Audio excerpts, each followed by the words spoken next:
All right, welcome everyone that's coming in early here. Well, not early, it is the time. So thanks for being on time for today's panel conversation. If you are jumping in, there's already 50 in the room. Go ahead and introduce yourself. It's always fun to see where people are. Introduce yourself, your name, maybe your school, but especially your location. Houston's the first in. What's up, crew, is the first comment. Thanks for joining, Houston. You should be in this room. Are you just going to watch this time? Is that what? Okay, that sounds good. But we'd love to hear where people are. And then we're going to get going. We're going to have a convo that 1 hour will not do justice for. That's why we're going to do a two-part series. This one is with teachers and administrators and adults that are working with students around the topic of student leadership. And then next week, we're going to also be doing part 2 with students, talking about the same topic, and then we'll be bringing this information together, putting it out to people, because there's a big question right now. How do we do student leadership virtually? Lots of different places showing up today. Here we go. Susie from Oregon, you are the first besides Houston. Nicely done. We have Texas in the house. I love this. Hello, hello. Maria Flores, West Lasco, Texas, the lower southern tip of Texas. David, how far away from you? In Harlingen. Gotta be somewhere close. Here, I'll unmute you. Let's see, make sure that, see if I can help with that. Let's see, let me know if you can unmute yourselves, panelists, as we get going, and then we'll go from there. Yeah, Westaco, about 15 minutes southwest from where I'm at. Okay, you guys are close. We got Nancy in Tennessee, Quinn in Madera, California. Scott, how far away from you is Madera? It's a ways, like okay. Where I'm at in Huntington, probably a good 4-hour trek. It's a big state. Yeah, okay, hey, so is Texas. Good 4-hour trek. All right. More importantly, it's near my home in Fresno, California. There you go. So you know, okay, you played some basketball there. They might know. The last time I did a training there, Mr. Bakke, I'm like, did you know Mr. Bakke played basketball president? Oh yeah, I knew Mr. Bakke. Dave is in Hermiston, Oregon. We got Washington in the house, Missouri. I see this is being recorded. I assume it will be sent out to, I need this, but I have a union Zoom right now too. Absolutely, we'll send it out. Nadia from Bothell, Jill from Missouri, so many friends. Anna in Sumner. Anna, you're probably 5 minutes away from me right now. Beth in Edmonds, Caleb Knox, Bethel High School in his new leadership role. So excited for you. Jeff in Massachusetts, all over the place. This is very exciting. We're gonna get going. In fact, we know that the chat is an important piece, and the chat is something where you can interact with us and our team, with each other, as we're having the conversation today. Part 1 of 2, virtual student leadership, a conversation with teachers and advisors on how to tackle student leadership in a virtual setting. We want you to be an active part of this process as well. So as we're having a conversation here and brainstorming and discussing, if you've got an idea, throw it in the chat. If you've got a question, throw it in the chat. Our team is going to be putting it into a document for me so I don't lose it and it's all in one spot. And at times I'll bring that into the conversation, but for sure, it'll be a part of what we send out. So we want you to be an active participant. It's a different way of doing a webinar, but let me get right into it. I'm going to start by doing a brief screen share so that this doesn't take 30 minutes of our time. We want to dig into the actual conversation. But I want to introduce you to our panelists that are here today. This will not do justice. I'll let them bring in some of what they do as well. But here are some of the amazing people who have been able to take time today to be with us. We know that our leadership community has even more amazing people that are part of it. Some of you are even in the chat today, but I'm super excited to bring this panel together. Renisha Davenport, Assistant Principal, McMeans Junior High down in Texas, is here. David Cavazos, Athletic Coordinator in Vernon Middle School, in the Harlingen ISD down in Texas. Parker Overturf, who was one of our team members at Character Strong, also someone who Parker and I go way back, planning many different student leadership conferences that grew from like 300 to over 5,000 who came. So lots of amazing ideas there. James Lehman, Program Director for the Association of Washington Student Leaders, AWSL. Sally Rusk, Leadership Teacher, Activity Coordinator, ASB Advisor. Some of you call that Stuco, some still call it ASB, but also a web coordinator, which is a form of link crew for the middle level at Timberline Middle School. We have David Mcintosh from the Gates Foundation with us today. Brian Slater, advanced leadership teacher, IB history teacher, civics at Sumner High School. Mr. Brandon Bakke, principal of Five High School. Eric Enzi, leadership teacher, Pine Lake Middle School. We've got Mr. Don Bartel, leadership teacher, head football coach at East Lake High School in Washington State. And we've got Scott Bakovich, founder of, is it Evolve, Scott? I think it's Involve. Involve, but it's all right. It's okay. I also had your name as I'm big on Bakscotovich. We've talked about this. I'm very big on Bakscotovich. That's right. I need this to be what it is. Bakscotovich. And what I love is that this panel represents a lot of different angles and perspectives, from teachers to administrators to Scott, who works with schools all across the country when it comes to how we more intentionally build that sense of community that ultimately we want to build to improve that climate culture. James, who works at the state level when it comes to supporting student leaders and advisors. We got David, who works for the Bill and Melinda Gates Foundation and works with student leaders and ambassadors once a week and doing different classes and things. There's all sorts of really cool perspectives here. We want to dig in. And so here's my first question. The first question will be what I call a sounding, which everybody give a quick voice, and then I'll do some popcorning, throwing it around. We also, and I think I missed this because she puts all of these on, Krista is here. Krista Gibden from our Character Strong team, who oversees content operations, but she also is a 20+ year veteran educator, a teacher of the year from Arizona. And we are excited to have her here as well. Did I forget anybody? I think I got everybody. Okay, here we go. All right, here's my first question for the group. One of the big questions right now is, how do we do this? How do we actually do student leadership in a virtual world? There are many people struggling right now. We might even be at different ways, struggling or excited or somewhere in between with this group. So my first question for this group is, where are you at right now with what to do with student leadership in a virtual setting? Some examples, like, what main question do you have right now? Or what's the biggest obstacle that you're struggling with? Or what is exciting you about this opportunity right now? And or what are you looking for today? It could be any angle, but at least one thing. Let's start. I'm going to go with where my boxes are showing on the screen for me.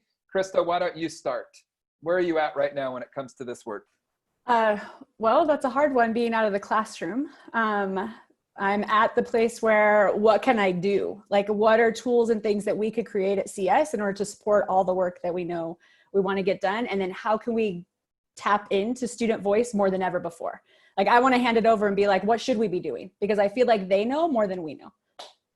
So good. Thank you. Parker, where are you at right now? What's the questions that you have, or the obstacles you see, or what's exciting you?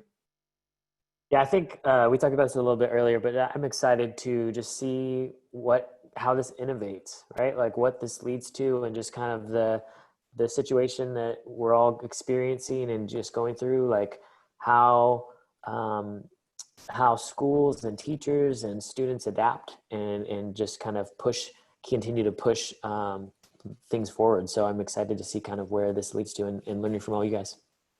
Great. Mr. Don Bartel, where are you at? I think I'm at that stage now where there's a ton of stuff out there. Been doing a ton of research, reaching out to people.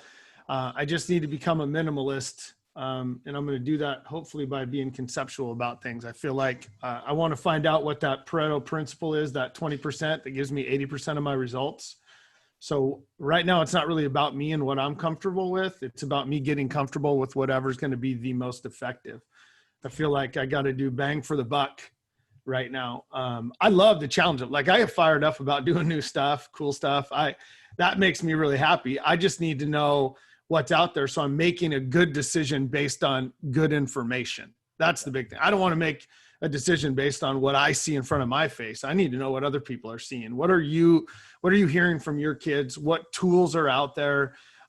There's so many different things. I'm sure we'll talk about it today that I tried during the spring that just didn't work the way I wanted them to. And then I looked back at them and said, well, that's because I wanted it to work for this reason, and they're not into that. Like, that's just not effective.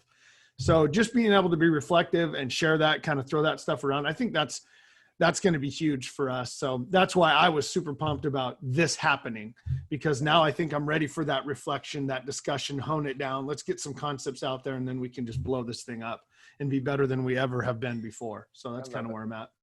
Love it. And I just brought myself back to the chat, so I'm sure this has been happening, but I love the interaction. It's like, love that, Don. Don, my thoughts exactly. There's so much. Yes, yes, yes. Keep bringing those comments so that we can be pulling off of it or building off of it as well.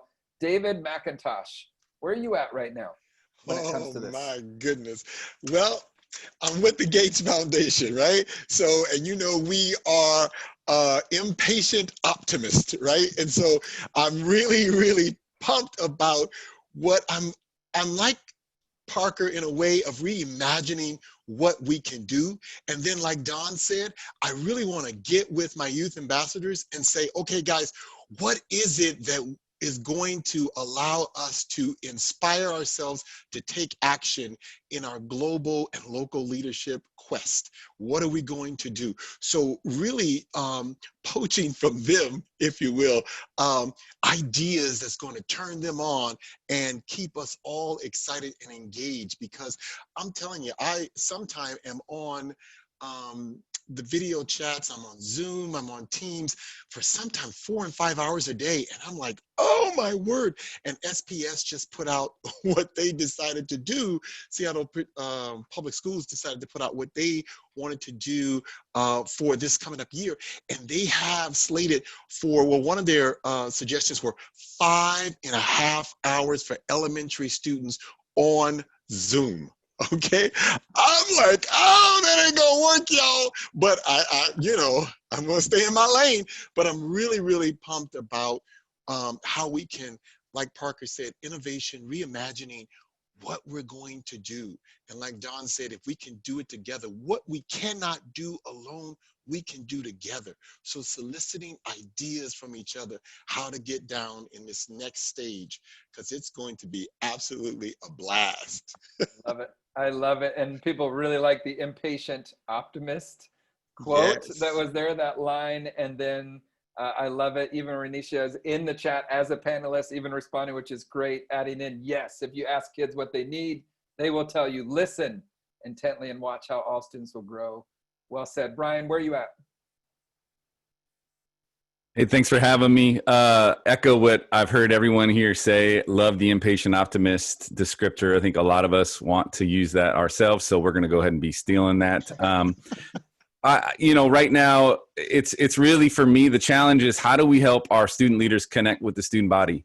If leadership is the skill of influencing people with your character, we have to give our leaders, our student leaders, an opportunity to demonstrate their character.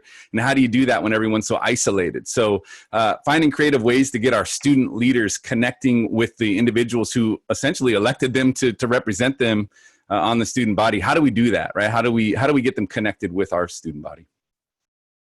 So good. James, where are you at? State level, right? You've been in the classroom, you've been at the school level, state level. You work with a lot of people when it comes to this work. My guess is a lot of people reaching out as well. Yeah, but I'm so excited. Like, to me, this is the year of with instead of to. How can we do more stuff with people, right? Like, student voice, let's raise it. Equity issues, let's talk about it, right? Like, let's dismantle the stuff that's held us back. I think every single person has been in a situation sometime where they're like, if only we could change the system. Boom, done. We've got a blank slate.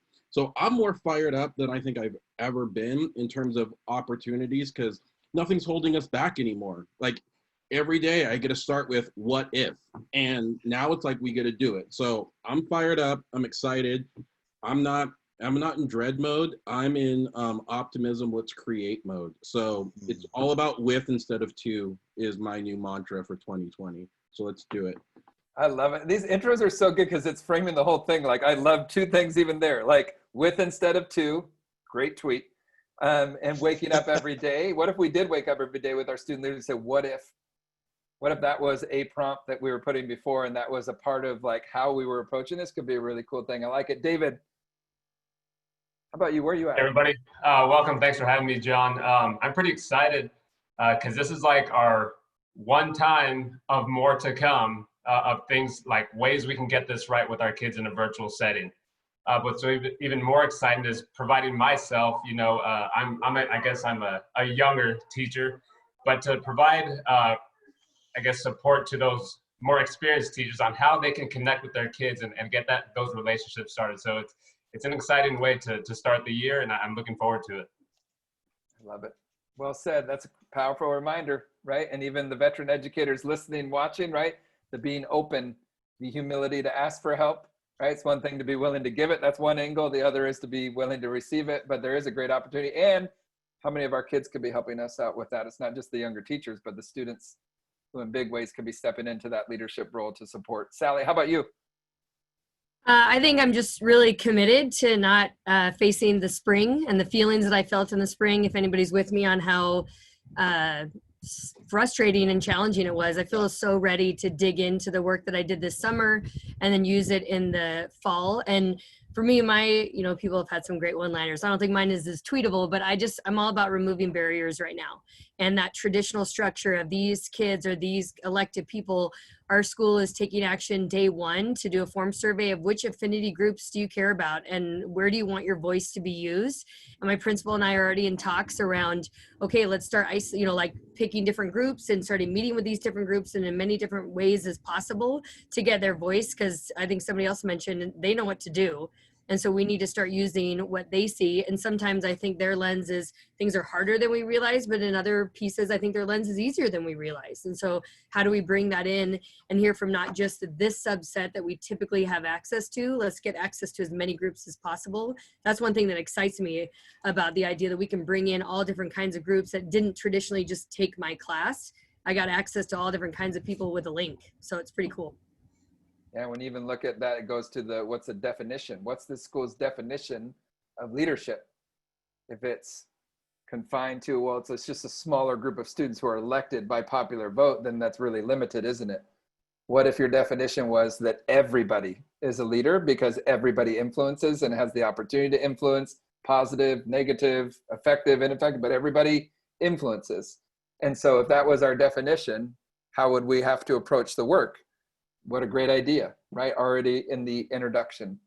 Mr. Bakke, administrative level, right? I think this is the first administrative. David, you've played some administrative roles, right? Maybe a little bit, but Brandon's a principal, high school principal. Give us the administrative lens here. Where are you at when it comes to this? First of all, there was about 9 sentences in there, Sally, that we could tweet out that you had to say. So don't sell yourself short. Piggybacking off of what Brian had to say, I really feel it's my responsibility to shepherd our school community. And we're in this isolated Zoom classroom world. And how do I do that? How do I bring us together as a whole? And I think the key for me is empowering and partnering with my students, my leaders. So I'm really navigating myself through how to do that. I also, on a real specific level, my biggest concern and worry and challenge is how do I onboard all these new students that are coming to my school that I've never physically met, maybe dabbled with them when they were at the junior high a little bit. They haven't got a chance to learn from the older kids. They didn't get transitioned the way we normally do. And that's a big responsibility and a challenge to teach our culture that we work so hard to build. Well said, and we know the power of those transition years, right? When it's done well, what it can do, and when it's not done well, right? The negative impact. And so it's a huge specific topic to be tackling here. I love it. Eric Enzi, at the middle level.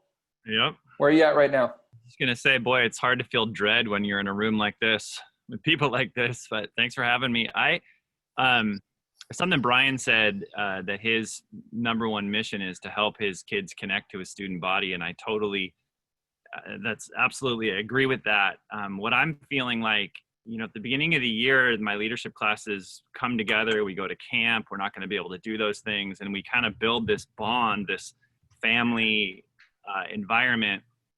And once that's established, I feel like we're so much more successful than serving the rest of the school community. So that's where my mind is right now, is how do I just get together with that core group to begin with and really just have fun and get to know each other. I think I made the mistake in the spring of, I started a brand new class, like many people in the room did, and it felt kind of awkward and out of place the whole time. And I think the reason why is I didn't give them enough time to spend time together. I mean, I know that kind of sounds funny, but even in like breakout rooms, it was more like me talking to them and feeling like I had to hold court. And I'm really devoted to getting them to be together and use their ideas on how to establish that family vibe so that we can then go out and serve the rest of the school. Well said. Thank you. Let's go to Renisha. Why don't you go next, and then we'll end with Scott. I think, every day we wake up with an opportunity to make a difference. We get to serve students. We don't have to go to work. What a blessing. And I think us being intentional to get uncomfortable, but not thinking you have to buy every new trick or idea or strategy. It's all about relationships. I was about to respond in the chat there. One person said, well, how do you connect with the student who has poor internet? The power of a pen, mail a postcard. The power of connection, call a parent and walk them to the school. And so it's about making intentional interactions to let every student and staff member know that they're needed, they're valued, they feel heard, way before we get to the content, making them feel that they are important and that we need them and that we're here. As a leader, it's my job to model what's expected. So me first doing those things before I can ask my teachers to do those things as well. So well said. Thank you. And then also, Renisha, speaking from the administrative level as well, which is important. We got different perspectives. Scott, who's here, works with schools all across the country, like daily or leading trainings, right? And this is who you're working with. So like, where are you at right now, and/or what are you seeing when it comes to this? I am legitimately, to kind of echo what some have said, I'm more excited right now than I've probably been in the last 14 years of doing this. I've been doing a couple trainings a day, each day, 6 days a week. And I think activities programs have been kind of they've inherited from whoever came before them, the same kind of toolbox to use to help their leaders engage every other student. They've inherited the same toolbox since like the mid 1940s. Whether it's Spirit Days or assemblies, and we've been using the same tools since the 40s. And this is the first time since then that we've had to develop a new toolbox.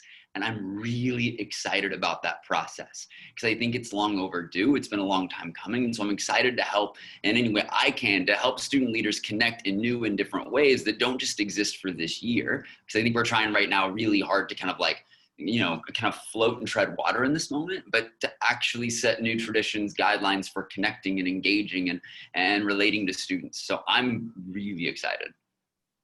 I love it.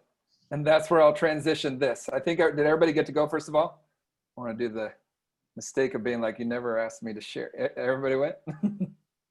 All right. So here's my question. Came up multiple times. And this one now could be a popcorn. It could also be those in the chat, right? Be sharing. What paradigm shifts then do we need to be making right now when it comes to approaching this work? So to kind of frame it, and for our panelists, they'll just kind of unmute and I'll see who's unmuting instead of doing like the waving the hand and being all awkward. One of the first big paradigm shifts that we made when I was a student activities advisor and full-time leadership teacher was the simple move of, we're not going to be about the activities first, right? We're not going to do that old school model, right? Well, every school does certain activities, but our main focus is actually going to be on what we call the little things, right? The little things every day with how we showed up to serve relationally and connect. And we're going to put as much attention, focus, time, energy into that as anything else. And our philosophy was, with the paradigm shift, when we do the little things really well, when we're not too big to set up and take down chairs or show up and greet students at the door, when we do those things really well, the big things, the big activities will get better. More people will want to be a part of them, different things. And you know what? It worked. But our main focus every week was Tuesday morning at 6:30 a.m. we would meet in the same spot for 10 years. And those group of students would have accountability where they would meet with a partner and they would share how they were going to serve their school that week, how they were going to serve at home. And then they signed up for something hard for the year that never changed. So there was a specific one for at home and school just for that week.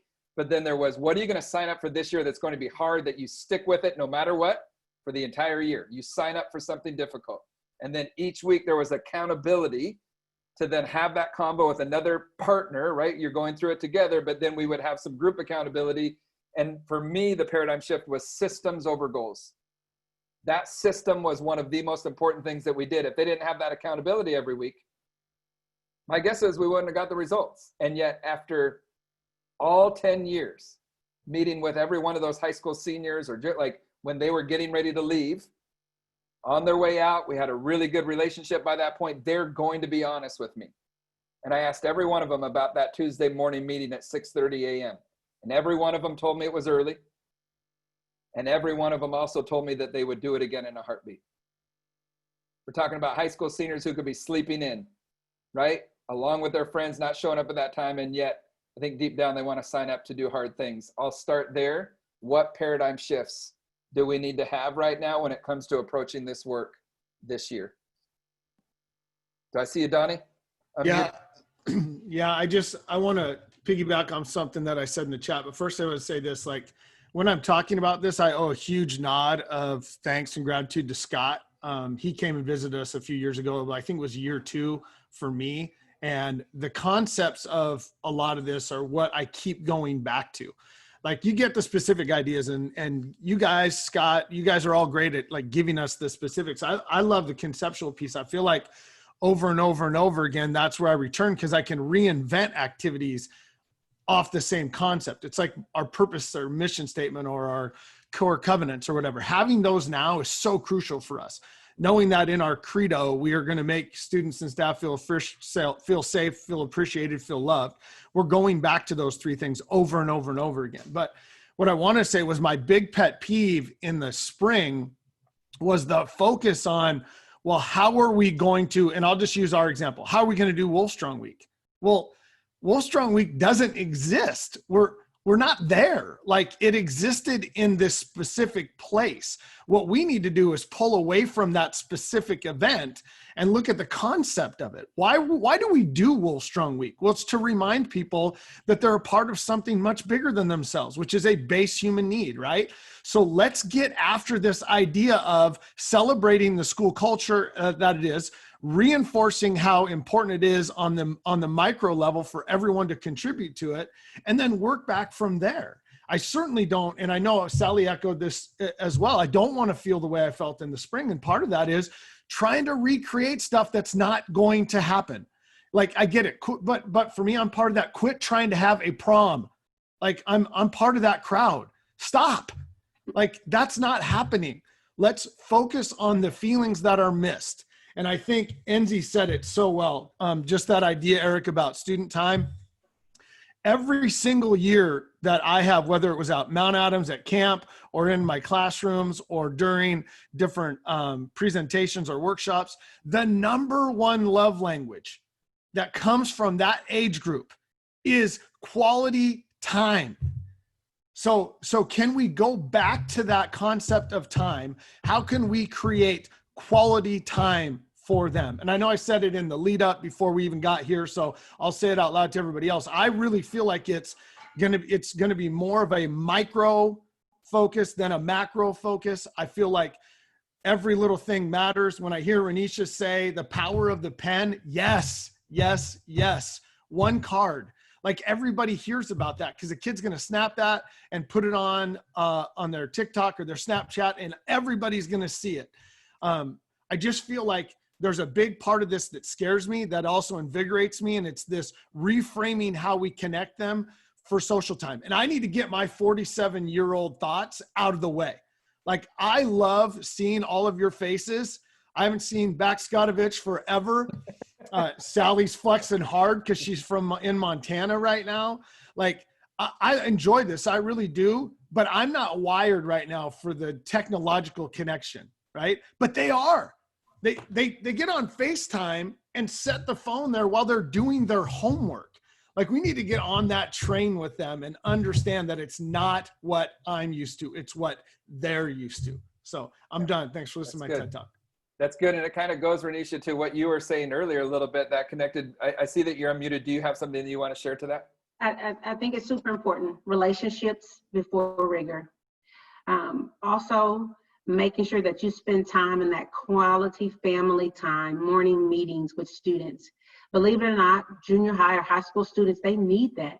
Because right now in this time, you need to make sure their needs are met before you can provide quality instruction or rigorous activities. So I believe we must get back to what we do a great deal of in elementary, morning meetings, celebrations, because kids need that now. What a great idea and a powerful reminder. And I love it. Once again, we got panelists even jumping into the chat, like lots of ways to participate, even with a group this big. I saw Mr. Bakke, Mr. Brandon Bakke. Did you have yours unmuted?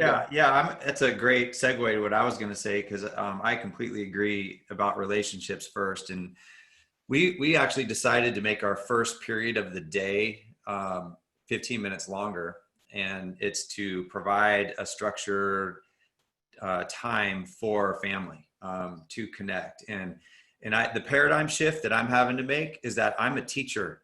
Like, that's why I got into this business, right? I'm a principal now, but I'm a teacher at heart. And my job is to teach our culture.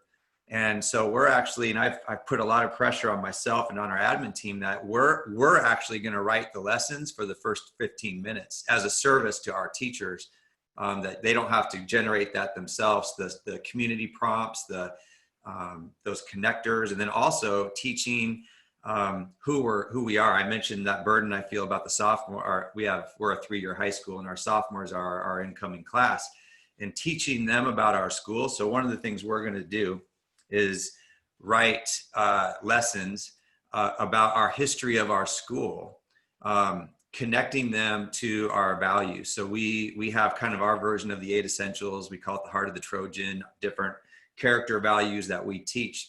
Well, we're going to talk about like courage, for example, sharing a historical pillar from our school, like our teacher a number of years ago who fought cancer, and from that birthed a film festival that we host every year at school. So we're having to kind of teach who we are differently. And I feel like that's a big responsibility of the adult leaders in the school to make that happen. So good. I'll keep watching the mutes here and the unmutes. One thing that I thought was really telling within the last few months, we brought together a group of students from around the country, even some internationally, and it was titled "You Talk, We Listen," and it was a teacher that was outside of Character Strong that facilitated that conversation. And the thing that really stood out to me was the line that a student shared, and there's all sorts of head nods because people were right with that student. And it was, I feel like our teachers, I feel like the school is more intentionally reaching out and connecting with us in the last couple months. So this is when COVID hit and schools were shutting down. I feel like they're more intentionally connecting with us now in the virtual world than they did when we were actually in person. And they said, even when we didn't always respond, it doesn't mean that we didn't notice. And this line will always stay with me. They said, I hope we don't lose that when we come back. I'm going to let that sit, maybe response, thoughts from the panel on either the paradigm shifts that we need to continue to have and or ideas continuing to go here. How do we continue to approach this with students? Because the thought that I had just within listening to the last few comments was this. I wonder what happens when we frame a really good question for students that are in any form of a leadership position, right? Which could be just that you're bringing them together. It doesn't have to be a formal position. Your definition of student leadership, I would define it as it's all, right? All students are leaders because all students have an opportunity to influence. What if we ask them the question, what do people need? What do your students need? What do your staff need? What does your community need? And then give them the space to actually tackle that. Because guess what? They're going to come up with some really cool ideas. So once again, for me right now, where I'm at, systems over goals, systems over the way we've always done it. So if our system is we're going to meet once a week and make time for us to tackle these and see what comes from it, what a way to approach student leadership instead of the way we've always done it. Other thoughts? I think there's a couple people unmuted. David Mcintosh. Yeah. Yeah, okay. I just have to say what Renisha was saying about family time really sparked some thoughts in my brain around what do we do to help ourselves to pivot. My wife uses in our family this word pivot. She always says, I guess we got to pivot, baby. And I'm like, okay. So I really think, how do we adjust to these times? How do we pivot? How do we make it possible to look at things a little differently? And the first thing that came to mind, I love how Renisha said we do family time in our learning communities. And here's what's beautiful about that. I think it has been in the workplace and learning communities to play nice, to see people and to have this cordial personality so that you can get along, go along to get along, if you will. But we have to understand that to see each other, to hear each other, and to know each other is paramount. It is the paradigm shift that has to happen. Our society, because of all of the social ills and upheaval, is demanding that we learn to see each other well, to hold space to hear each other well, and then to ultimately get to know each other. And as Renisha said, now the rigor can start. Now we can grow, now we can build, now we can learn. But until then, it's like Brandon said, it's all about relationships. I am so pumped that our leaders, that those who are at the forefront, and we all are hearing the same message. It's about seeing each other, hearing each other, and ultimately knowing each other so that we can get the work done.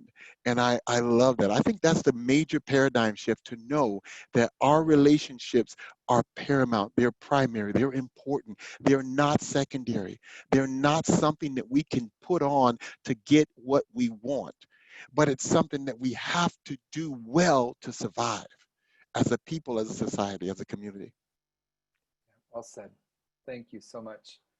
James, I know, and feel free as well as to continue to process here, but it connected with me earlier when you're sharing, you're excited about this opportunity that we have. And I think about what David's sharing there around like to be seen. And I think about the thoughts that you had about like, we in many ways have a blank slate here on the ways that we can approach this. And you're in this work, right? Leading everything from, workshops to writing curriculum to all. Thoughts on that right now with how do we do that, right? In your mind, what steps do we take when it comes to that? In some ways, it's the easiest answer, but it's get out of the way and listen and let students create it. Last night, I had a student equity cohort meeting, 40 students who are writing the script on how to have equity-based conversations at school.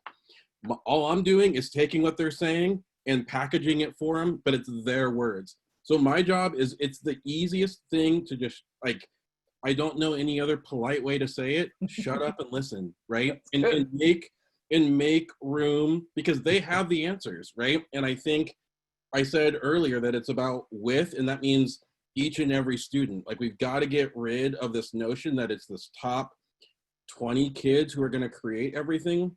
We got to find the voices. We got to go on treasure hunts. We got to let them, they're going to recreate everything right now. So in terms of where I'm at, I've never been so excited, because in so many ways, my job has never been easier, because I just say, okay, kids, talk, boom. And they drop hot knowledge all the time. And all I got to do is just package it. But it starts with, and I'll tell you this, last night, a student said to me, the biggest issue is that adults don't listen. So right now, I think that if there's nothing else that we take or go into this year, it's that we've got to be exceptional, extraordinary listeners and let their voices rise to the top. So I think that's the answer. Yeah. How about this? I hope that everybody just heard that, because when it comes to someone who's struggling right now, say like, I'm a leadership advisor, or I'm a leadership teacher, and I think the big paradigm shift that is loud and clear right here is there's a different approach. Instead of like, I'm going to do this activity all the time, or this exact thing, or I'm going to do it to you or at you, right? That it switches. What if I show up every day and my leadership lesson is a question? It's a problem. And then I listen. Now, here's the question though. There's still a role that the adults, the mentors, the teachers play. And what I heard from you there is that we still need, like, how do we take that and then help them, right? To then go, what do we do next, right? How do we help them to process that, to put it into action? That, at least from my experience, is something that sometimes they struggle with, right? Here's the ideas, whatever, but how do we help them to then bring that together to move it forward? But yeah, and it's like you do that little bit of just guidance and mentorship and helping them process their ideas, but really it's them. They're steering the ship. And at the end of the day, when they get a look at a product of like, we did that, students did that, it creates a new sense of hope and optimism, David, that like students are just, they're eager for and they're hungry for and they want it. And now is the best time ever to make it happen. And people support what they help to create. Give them that ownership and watch what happens to the engagement, right? The showing up, that climate culture work that we care so desperately about. And now it's like feeling like it's gone because we're not in person. But that could be further from the truth if we're giving that opportunity to step into that space. Did I see, Eric, did you unmute? Yeah, I've just been listening to this. This is just all awesome. And John, you keep talking about what if we viewed every student as a leader, not just the leadership kids as the leaders. And it kind of made my paradigm shift happen in the springtime, where at our school we do the web, Link Crew web. It's middle school, so we do web. And as a leadership teacher, I'm kind of overseeing bringing in 350 new sixth graders and creating that transition for them. And it's a lot on my shoulders to deal with. And so the paradigm shift is what if we allowed or made it possible for all teachers to be leadership teachers, like all kids to be leaders, but all teachers to be leadership teachers. Because what happened at our school is I found out that teachers are craving to be a part of this community building. And the web curriculum went to virtual, and I couldn't do it alone. And so I reached out to 5 other teachers. Not only did I was 5 for 5 with them saying, oh, absolutely, I will totally help. I reached out to one of our administrators who said, oh my gosh, I can't believe you asked me this. This is the greatest thing ever. And then she said, I wasn't going to tell her this, but I was hoping that she would kind of follow and track these kids and like hang out on Zoom with these kids all year. And before I could even bring it up, she said, please tell me I get to do this all year with these kids, right? Like I'm craving being with kids. So I would say, even though teachers are overwhelmed and stressed, and I teach more than just leadership, there's also an opportunity for help in this work if you just reach out and ask people. And I've just been like, pleasantly surprised at how many people are like, yeah, I want to be a part of that. I feel like sometimes it's like, oh, that's your leadership program, so I'll just kind of stand back and let you do your thing. And it's just been cool to see the staff craving, wanting to help build that community as well.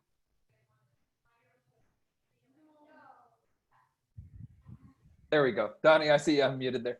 Yeah, I just wanted to throw something out there real quick. One of the things that was a paradigm shift for us in the spring was, because the kids were quarantined and we're working on end of the year projects, we said, listen, there's no class periods anymore. All your groups have been class period driven based on schedules. Now you're going to be able to pick whatever group you want with whomever you want. So if you want to suit up with everybody in your neighborhood and go do your thing, then that's awesome. That works for me. If you want to do it inside of your friend group, that's great. Like, do your thing. Well, now this year I was watching John and Houston go back and forth the other day on the 4th. Just kind of it's like I was watching a game. You got one guy doing play-by-play, one guy's doing color commentary, and I'm looking conceptually at that and I'm thinking, oh my gosh, like I could have anyone in my classroom with me at any time. Like I could legitimately have one of the math teachers hop in and be the guest speaker for me, or just be my color commentary person while I'm doing the play-by-play. And I'm accomplishing a whole bunch of different things. One, I'm making myself available for reciprocity and do the exact same thing in their classes. And to Enzi's credit, all year long if we want to. But it also opens up that idea of kids have something to look forward to. And I don't know where I read it or where I heard it, but I know that I think it was Hattie's book where they were talking about like kids were more in tune on Monday, Tuesday, when they knew there was something special happening on Friday. So that idea of, you know, that anybody can have that web address or the password to log into your classroom is awesome. I mean, I went back and forth with our girls basketball coach about it. She's like, I want to take leadership this year. Guess what? You can. You're not going to have to sit next to a 15-year-old who's going to look at you like, whose mom are you and why are you here? Like, you get to do it. Like, hop in. I just think there's the whole part of that Eric's onto that I think is really, really cool in terms of a paradigm shift. And I want to make sure that got said before we move past it. I think about so many different layers of this too. And even the idea that you just shared, that Maddie shared, who there's so many wisdom sometimes when we think about if you're at the secondary level, what elementary teachers were rocking it with at the springtime.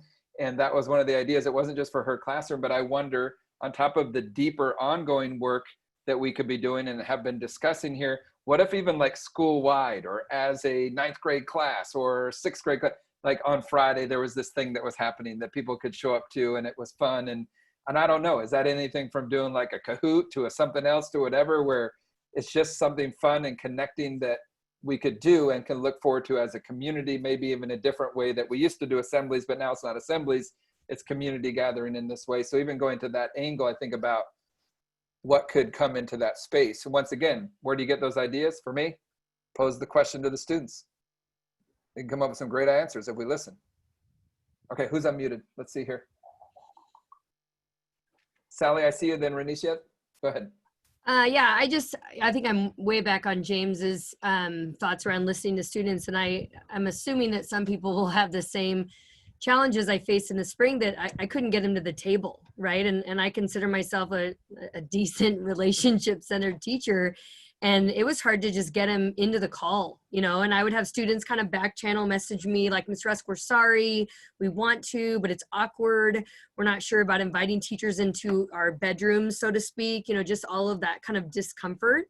And I think the fall is just going to be better just because now we've been living in this world for longer and they know that this is kind of our quote new normal right now.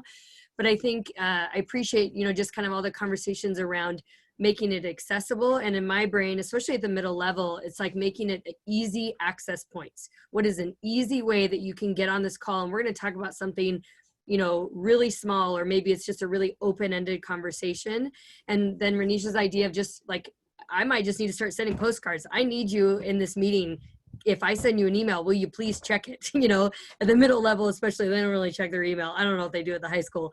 And so just that idea of like continuing to open the door and bring in as many kids as we can, but being mindful of how big the group is, being mindful of who's in the group, especially at the middle level. A lot of them like need their buddies, you know, like, so, hey, bring a friend with you to this group or something. And so I want to listen, James, everything you say, I agree with always. And so I want to listen, but I also want to figure out, you know, we have to be better about getting them to the table. Because, right, I just struggled to find them, and I'm ready for the challenge, but I think it's something we have to be really mindful of. Well So said. I think it's two parts to that. A lot of times we spend a great deal of time focusing on the student or the teacher who is not doing what is expected, and miss the time on the student or the teacher who is doing an amazing job.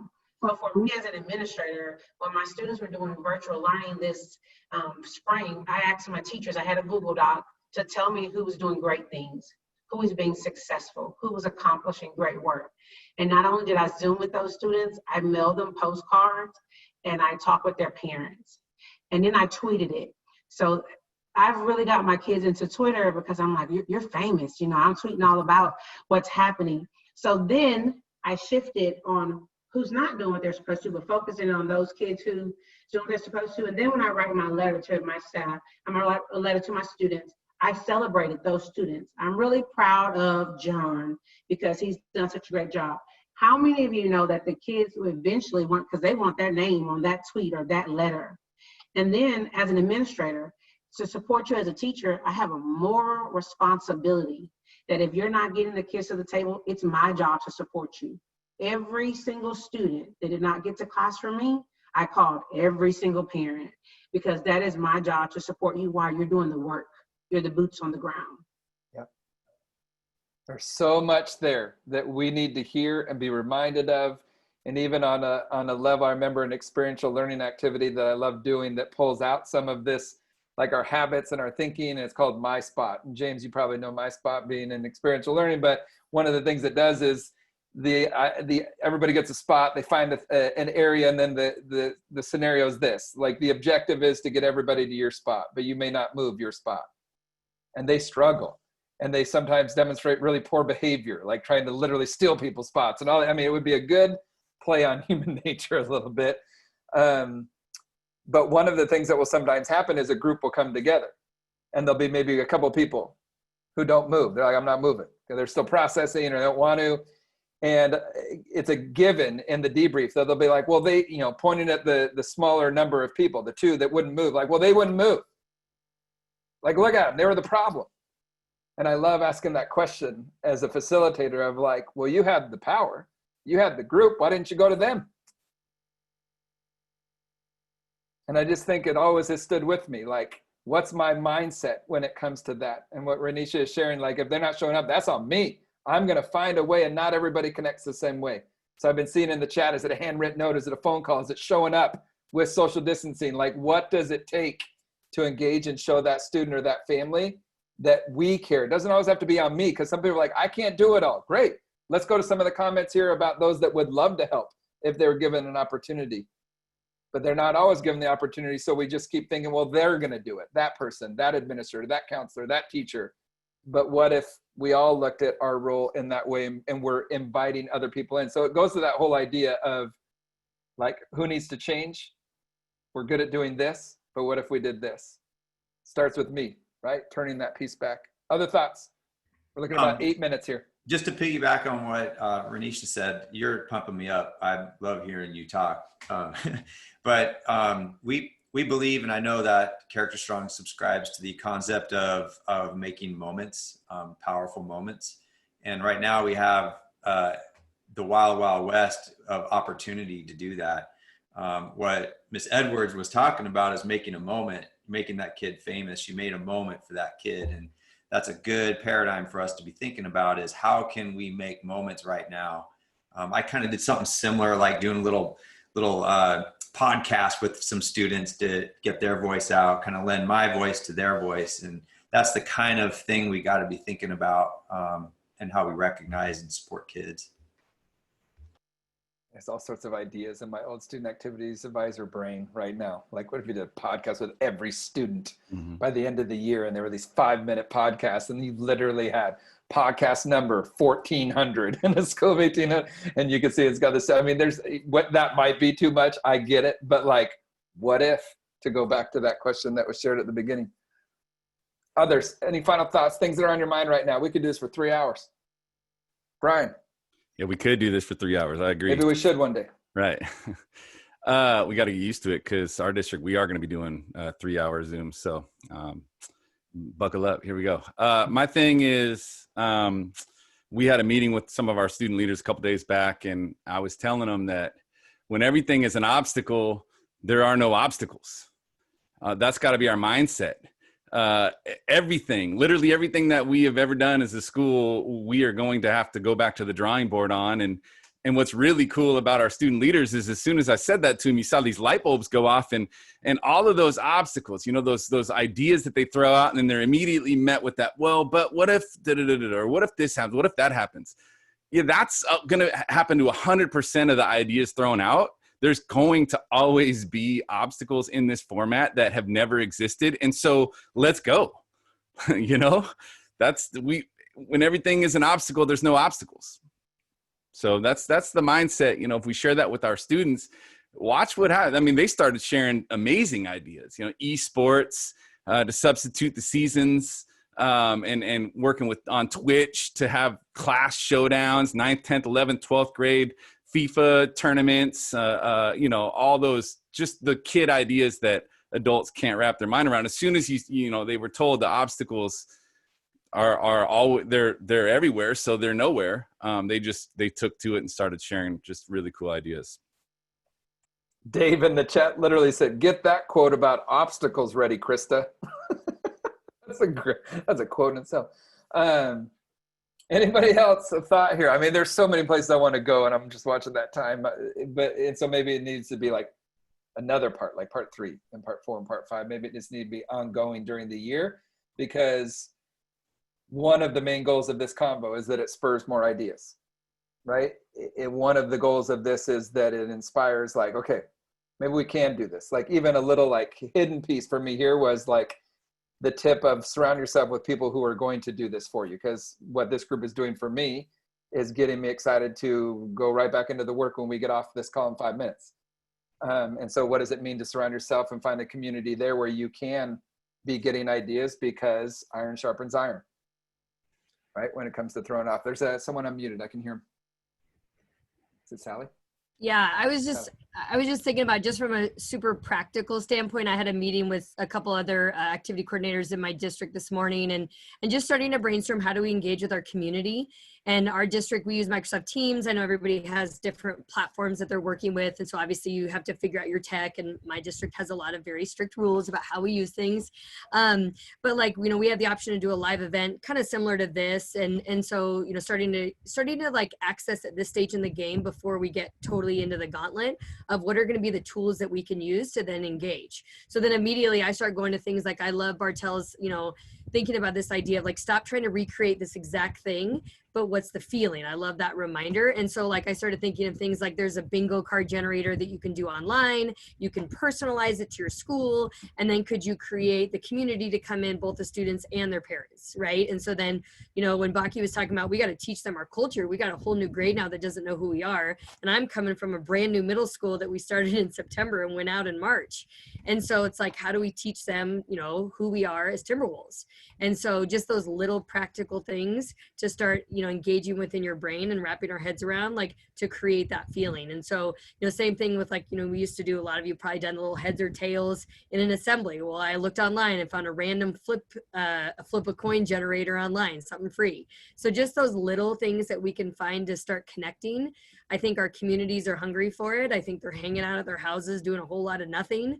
And so these are just different ways that we can show, because sometimes I think we also have to be mindful of community kind of thought of what we're doing in education. We're getting full paychecks. And so I think they also want to be aware that we are trying to do things to engage. We are just scrambling to figure out all the different ways that we can. So just from a practical standpoint, I'm starting to get excited of, you know, like, can we do live morning announcements through this webinar type format? Can we create those kind of power moments, you know, where we still announce their birthdays, or in our school, we always end the announcements with "you matter and you're important." So can we still do those moments? That's just something I'm starting to get pumped for. Perfect. And this is a perfect thing, because I was about to go to you, Scott, and I saw that you also unmuted.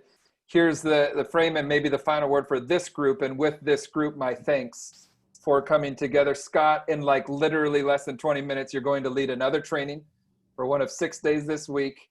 You're working with groups who are focusing on this for the year. And so maybe like end us with some thoughts, and or where are you taking them? When you go into that training, what is the frame that you're helping them to then go forward with? Because that literally is your work day in and day out right now with Involve. It's interesting. To piggyback on what so many people said, a couple things that come to mind. One is, I think our kids are fully aware, entirely aware that 2020 has been filled with a lot of bad news. And I think they're really sick of bad news. I think in a normal world, we take for granted the fact that student leaders are coming into trainings excited, and our role as educators, trainers, what have you, is to funnel that energy into something that's really positive for students. This year, a lot of student leaders are more pessimistic. It's not something we've seen before. And so it's this idea, one, that our activities this year can be really good news for students who need it.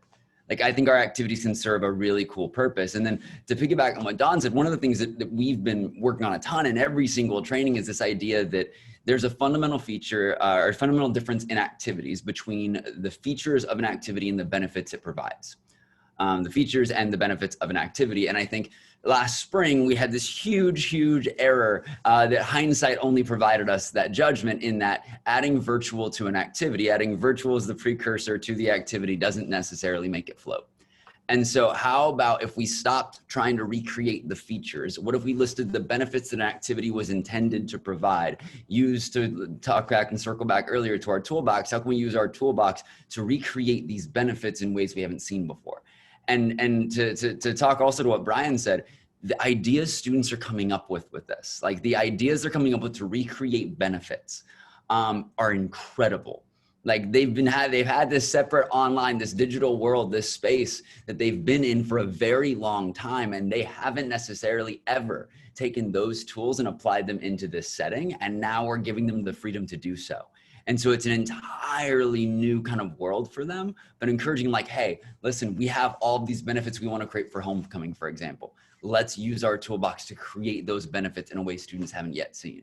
And like I said, I am excited because that's been one of the big shifts for me, and watching them get that, to Brian's point, to have that light bulb go off is really special to watch. I think in 2020, we have to be experts at finding silver linings. I want to be like a silver linings investigator. Like I want to find all of them. And so I think if we can all look really hard and find as many of those as possible, I think we're in good shape. So good. I know many in the chat are asking for people's emails. If you're willing to, if you have the chance, those that are still here, panelists, before you go, you can pull that and put it in. That would be great. Thank you to everybody who joined us. We had almost 100 strong the entire time that were with us, which is great. This will also be going out to all of our different people that connect with us at Character Strong, which is thousands.